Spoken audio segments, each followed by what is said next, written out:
Hi, magandang araw po sa inyong lahat for our first reading of the day. Tingnan po natin kung ano po ang makikita natin sa first reading of the day.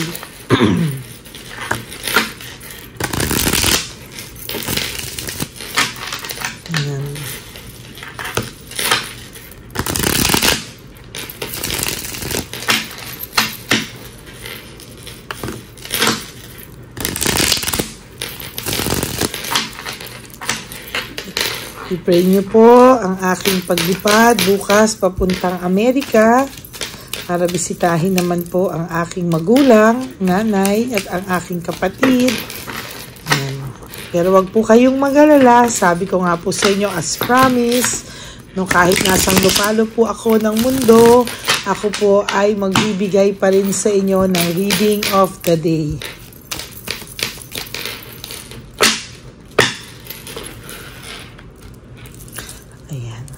Mawawala lang po ako bukas ng ilang oras dahil nasa eroplano ko. After po niyan, ako ay magbibigay sa inyo ng reading of the day. 1, 2, 3, 4, 5, 6, 7, 8, 9, and 10.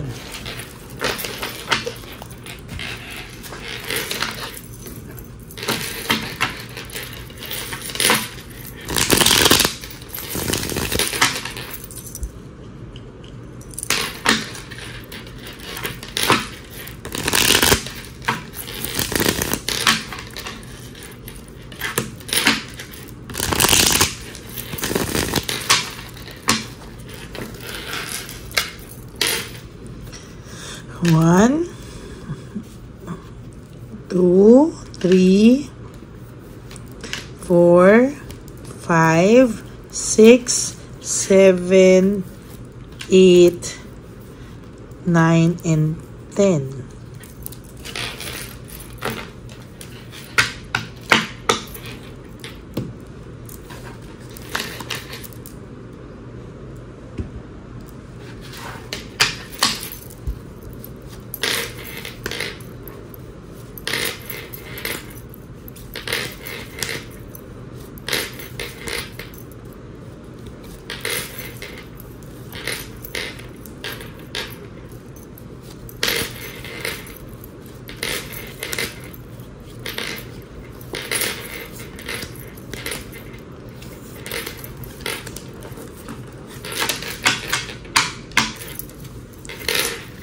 Nako, maganda po, no? Meron pong rewards, no?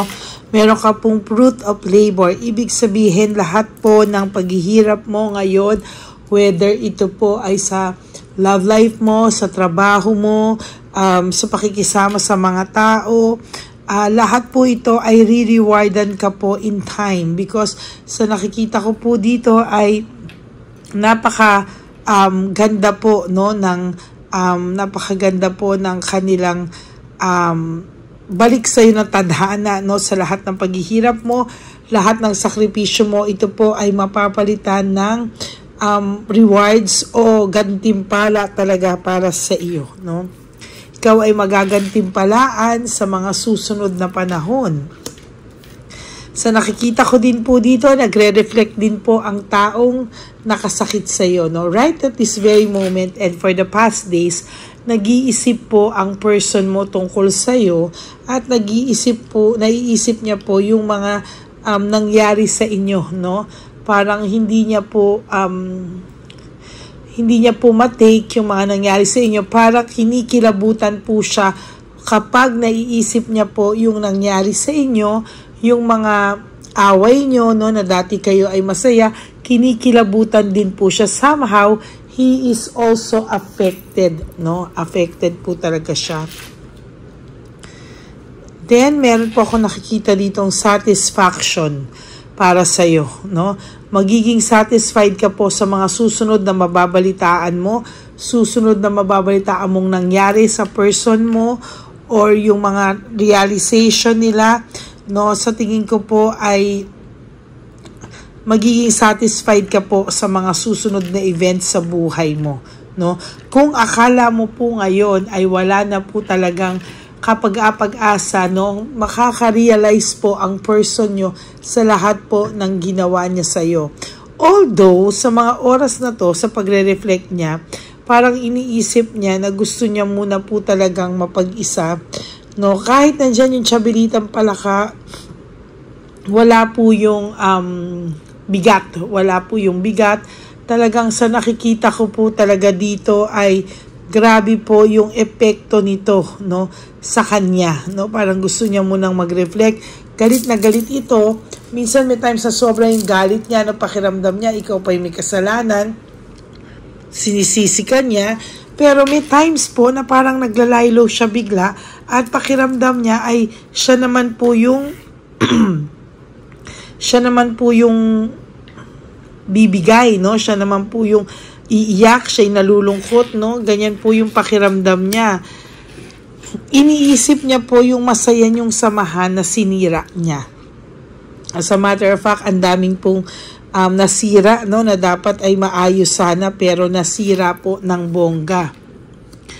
There's truth and clarity, no? So nakikita ko po dito, meron po akong nakikita na may clarity na po siyang naiisip, no? Whether ito po ay pinipigilan niya lamang or hinahadlangan niya or justify niya sa sarili niya, siya po mismo alam niya na may kasalanan din siya sa iyo. Siya po mismo alam niyang nakakarma na siya at binabalikan na po siya ng tadhana, no?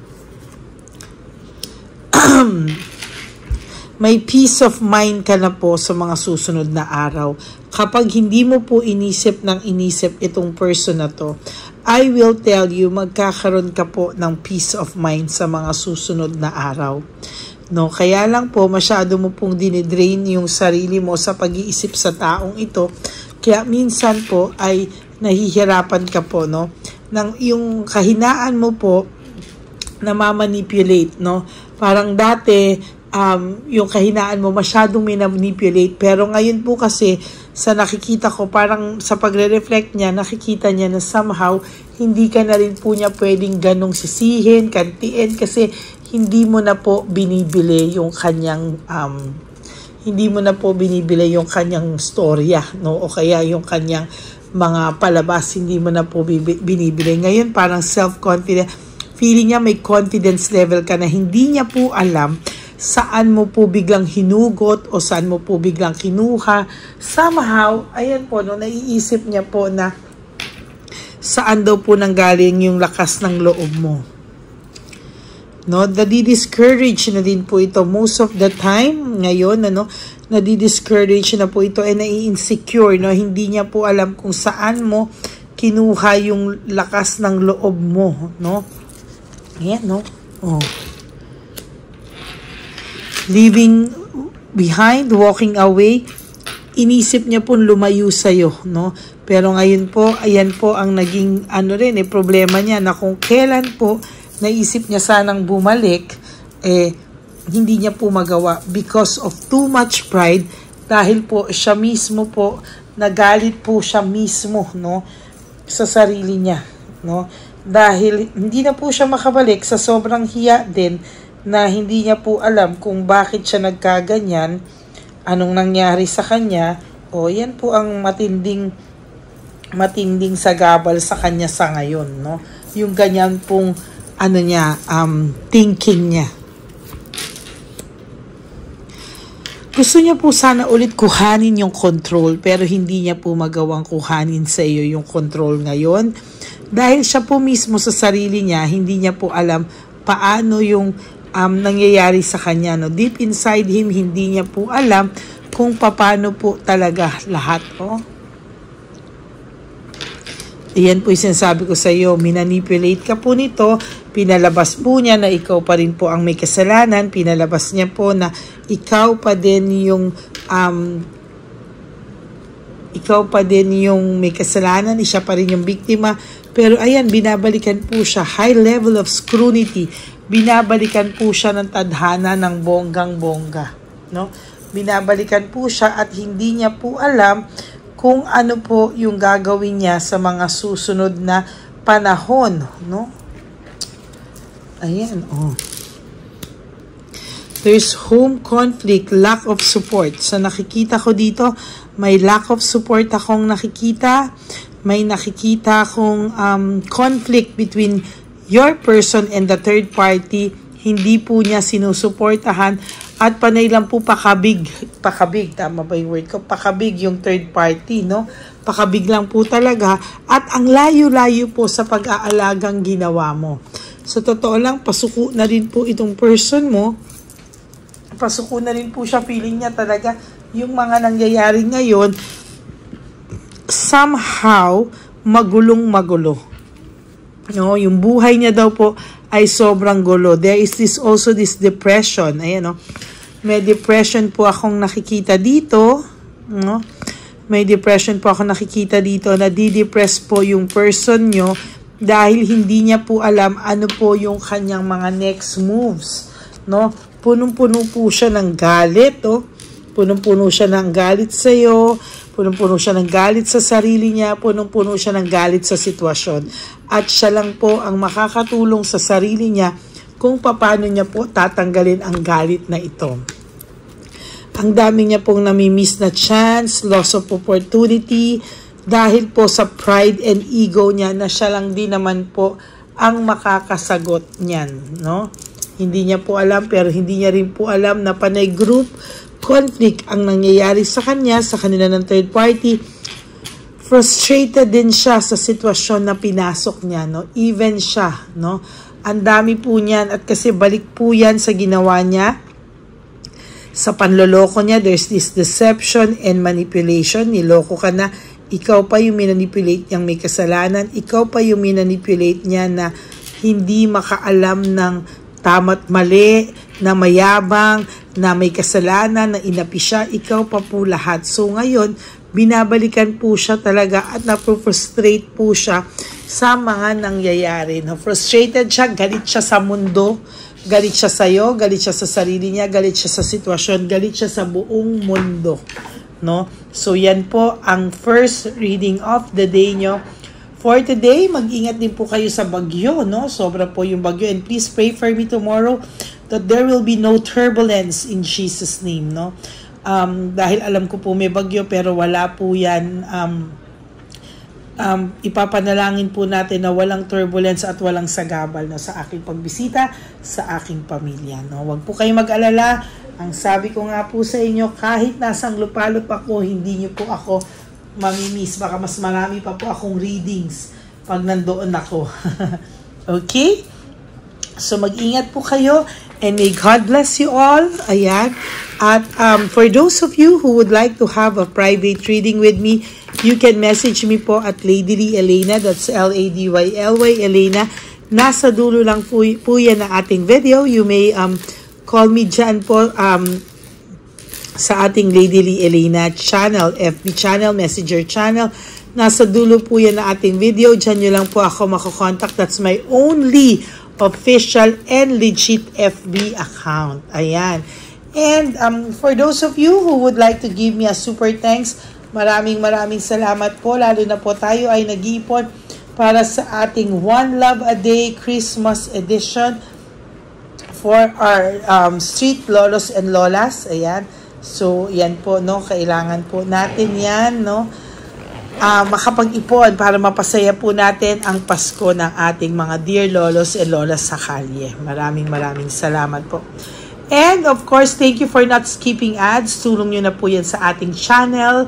At lalo na po, alam ko po na kung kayo ay isa sa mga solid and ever loyal na Lady Elena friends, family, and subscribers, na mahal ko po from the bottom of my heart. Yan.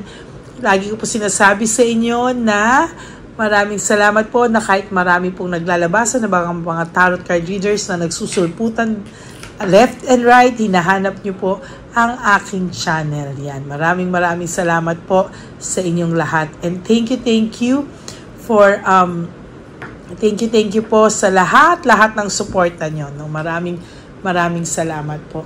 And of course, ang lagi ko pong paalala sa inyo is to just live for today. No, you do 3 things that will make you happy for today. And And wag niyo pong isipin lahat, no, ng mga muna siya, yung ginawa niya. Just live for today. Do 3 things that will make you happy for today. And iwasan niyo mag-isip sa kanya. Gawin niyo pong busy ang sarili niyo. And tonight, you sleep. At bukas is another day. Tomorrow is another day. At every day niyo pong ulit-ulitin yan. And then you will realize na nakasurvive na pala ako. Kaya ko na pala. Yan, ano. So, marami pong magiging masayang tao pag ikaw ay naka-move on. At isa po ako doon, tutulungan po kita. Okay? And also, life is too short. Don't make it shorter by stressing yourself from all the pains and the heartaches na binigay sa inyo na kahapon. Just surrender everything to the divine universe and just let go and let God write your life and love story. I will be back for another set of reading. Wag na wag po kayong malulungkot ha na ako ay pupunta sa Amerika to visit my parents and my mom, no, and my sister. So mararamdaman niyo po ako. Yun nga lang po, yung time lang po talaga ang hindi ko alam pa kung ano oras ako. Pero within the day, makakatanggap po kayo ng reading of the day. Okay? Kasi may time difference po, no? So maraming salamat po sa inyo. God bless you all. And I love you all from the bottom of my heart. Wag po kayo malungkot ha. Magbabalik po ako for another set of reading for our second reading of the day. Okay? God bless you all. I love you all. And please, make yourself happy. Kayo lang din po ang isa sa pinakamakakatulong sa sarili nyo. I love you all. God bless you. And I will all see you again on my next reading. Bye!